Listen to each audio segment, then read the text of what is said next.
kiddo. I'm Grandma Goodie, and I'm here to tell you a Bible story. And Bo's here to get a treat. There you go, Bo. You can have your treat.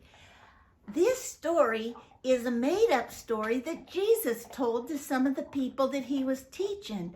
And you know, just this week I was talking to a little girl, and she looked up into my eyes and she said, "I don't have a daddy."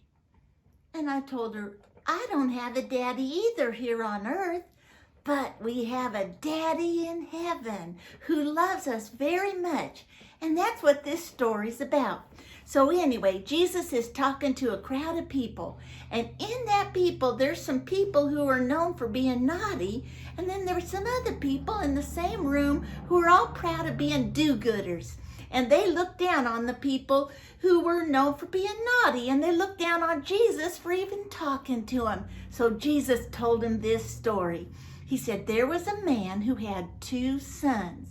And they all worked on the farm. Now back in the day, if you were growing up, you and your daddy had a farm, you'd work on it until you got grown up. And when your daddy died, he would leave you all his wealth, and then it'd be divided up amongst the children. Well, one day the younger son comes to his daddy. He said, "Daddy, I want you to give me what's coming to me early. I want it now." And so that was very unusual. And he said, "Okay." And so he reached over to where he hid all his savings. And for me, that would be right in here. And he pulled it out and he divided it up. And he took it and he said, "Okay, son, here's what I've been saving for you." "No, this is for the younger son, Bo. It's not for you." And so he handed it off and he gave it to the younger son.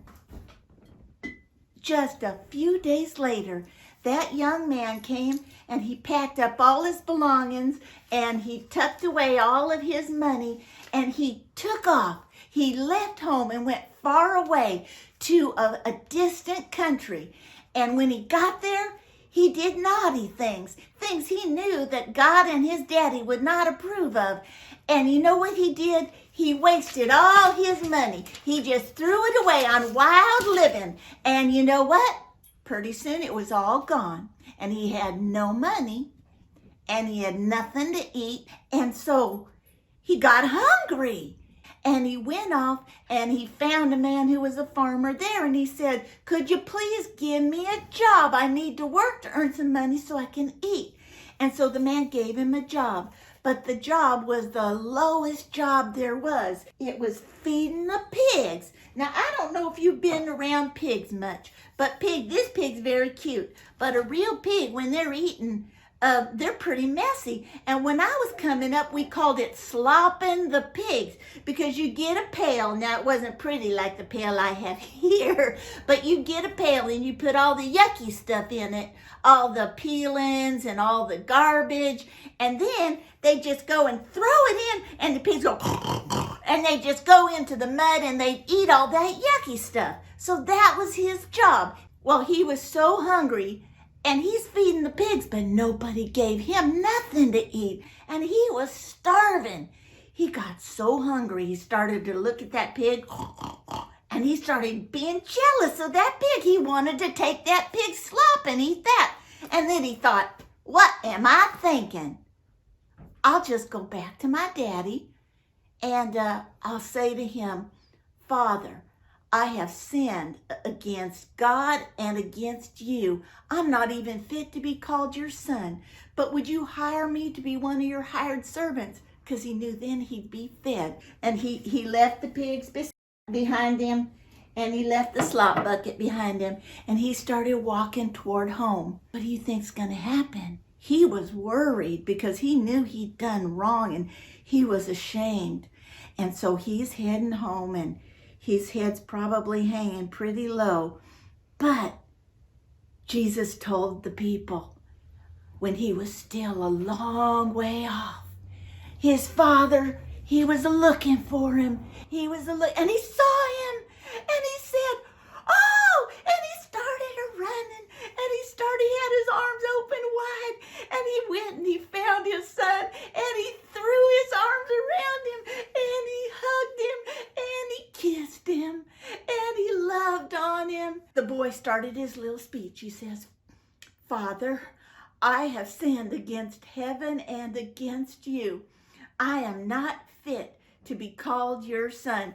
But the father, he wasn't hearing none of it. He said, "Quick, one of my servants. Where's my servants? Quick, throw me a robe. I need the best robe."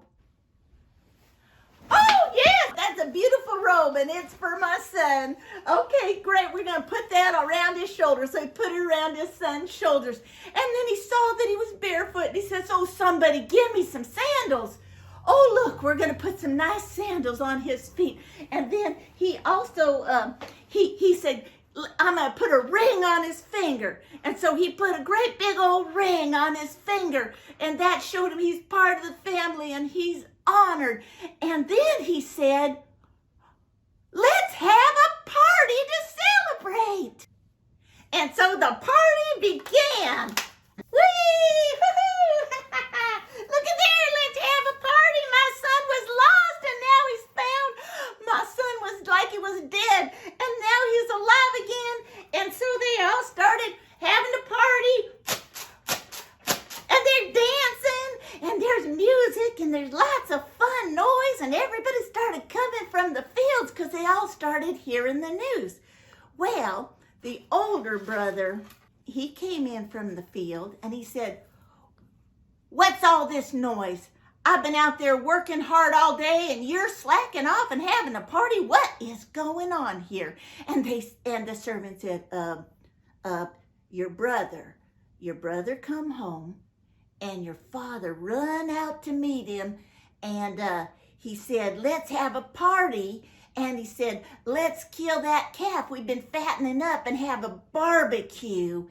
And so we're having a big party and we're having a barbecue and we're celebrating that your brother come home.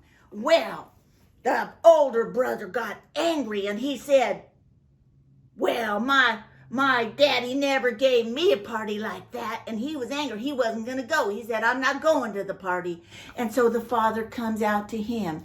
And the father looked at him and he said, "Now, my son, I love you. You've always been with me, and everything that I have is yours. But I love you, and I love your brother, and he was like he was lost, and now he's come home. It was like he was dead, and now he's alive again. And so I'm going to celebrate because I'm a daddy who loves all my children."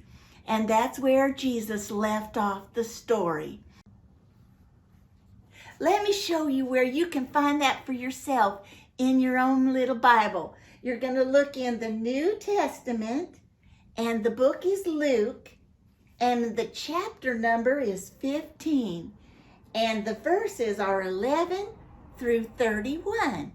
And if you're using the secret code, you're looking for LUK 15 11, that's 1 through 31. And you remember, whether or not you have a daddy here on earth, we all have a daddy in heaven who loves us. And you remember, Grandma Goodie loves you, but God loves you more.